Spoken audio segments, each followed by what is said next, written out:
Di zaman sekarang ini, lulus kuliah karena belajar atau pintar menggunakan AI?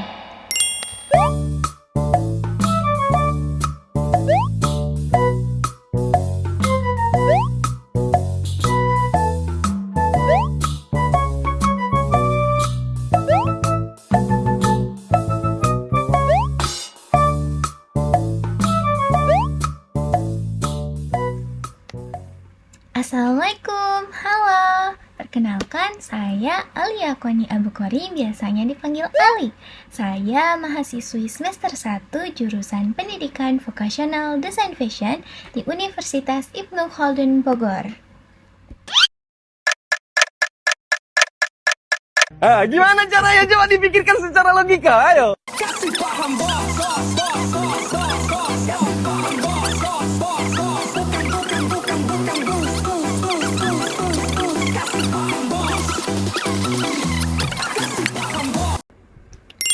Pertanyaan ini menjadi semakin relevan di tengah maraknya penggunaan kecerdasan buatan dalam dunia pendidikan.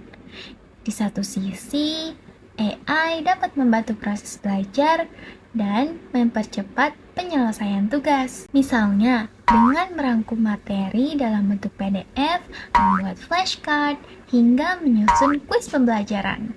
Namun, di sisi lain, tidak sedikit mahasiswa yang justru menyalahgunakan AI dan tidak bertanggung jawab, sehingga memahami materi secara dangkal dan hanya menyalin hasil yang diberikan oleh AI tanpa proses berpikir yang mendalam.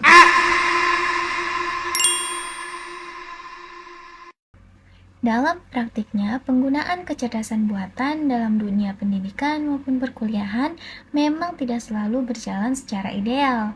Permasalahan yang muncul bukan datang dari keberadaan AI-nya, namun cara mahasiswa menggunakannya. Penggunaan AI bergantung pada prompt yang kita buat, dan karena AI mengambil dari berbagai sumber, maka kita harus menelaahnya lebih lanjut.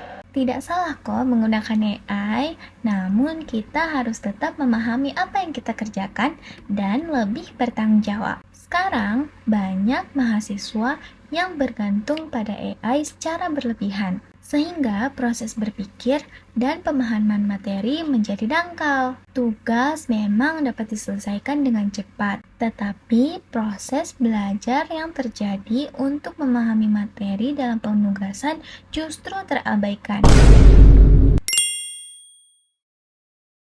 Pada batas tertentu, AI sebenarnya dapat memberikan manfaat positif dalam pembelajaran. Misalnya, mahasiswa menggunakan AI untuk merangkum isi bacaan, menyusun kerangka tulisan, atau membuat latihan soal untuk bahan belajar mandiri. Dalam penggunaan seperti ini, mahasiswa tetap membaca ulang hasil dari AI, memahami isi materi, dan mengolahnya kembali dengan bahasa dan pikirannya sendiri. Dengan cara tersebut, AI sebagai alat bantu belajar, bukan sebagai pengganti peran mahasiswa. Namun, permasalahan ini muncul ketika AI digunakan secara tidak bertanggung jawab. Salah satu contohnya ketika mahasiswa memberikan perintah singkat kepada AI. Buatin tugas esai saya dengan judul plagiarisme di dunia perkuliahan. Lalu AI akan menjawab. Kemudian setelah AI sudah menjawab, mahasiswa ini langsung menyalin dan mengumpulkan hasil yang diberikan oleh AI tanpa memahami isi tugas tersebut. Dalam situasi ini, mahasiswa tidak lagi terlibat dalam proses berpikir, melainkan hanya bertindak sebagai penyalin hasil kerja AI.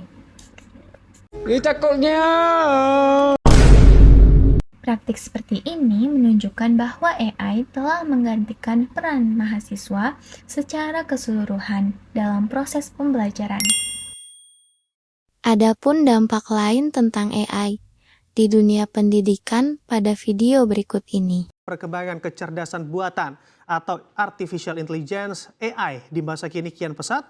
Kini AI terus dikembangkan untuk mendukung ilmu pengetahuan dan teknologi termasuk di bidang pendidikan.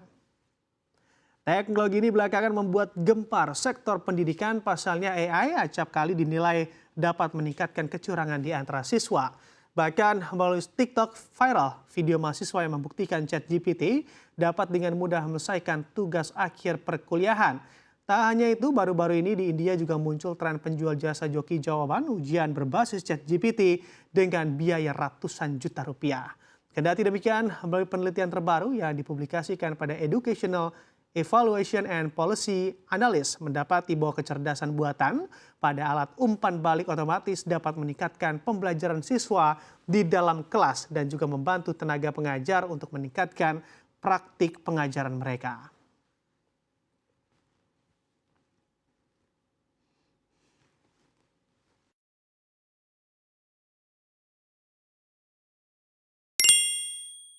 Penggunaan AI secara berlebihan menimbulkan sejumlah masalah akademik yang serius. Mahasiswa menjadi terbiasa mendapatkan jawaban yang instan tanpa melakukan analisis mendalam. Oh my God! Hal ini dapat melemahkan kemampuan berpikir kritis, menurunkan daya analitis, serta menghilangkan batas etika akademik. Dalam jangka panjang, kondisi ini berpotensi menurunkan kualitas pembelajaran dan menghasilkan lulusan yang kurang siap untuk menghadapi tantangan akademik maupun profesional.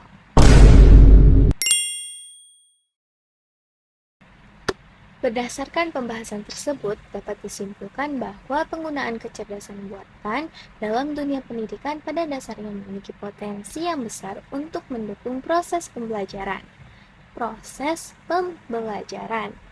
Namun, pemanfaatan AI tidak selalu berdampak positif apabila digunakan secara berlebihan dan tanpa kesadaran akademik. Permasalahan utama bukan terletak pada AI itu sendiri, melainkan cara mahasiswa itu memanfaatkannya.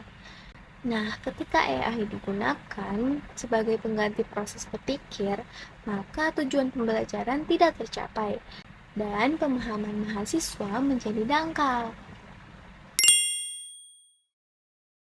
Oleh karena itu, mahasiswa diharapkan mampu bersikap bijak dalam menggunakan AI, terutama sebagai bagian dari proses belajar. Nah, sebaiknya AI dimanfaatkan sebagai alat bantu belajar untuk memahami materi, menyusun kerangka, atau melatih pemahaman, bukan sebagai pihak yang sepenuhnya mengerjakan tugas. Selain itu, mahasiswa perlu menanamkan kesadaran akan etika akademik agar integritas dan kualitas pembelajaran tetap terjaga.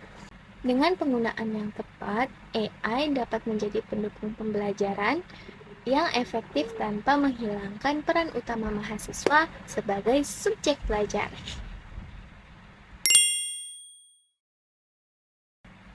Mari jadikan teknologi menjadi alat untuk meningkatkan kualitas belajar, bukan sebagai jalan pintas yang justru akan merugikan diri sendiri, guys. Baik, saya Alia Fani Antikori. Terima kasih telah menyimak video ini sampai akhir.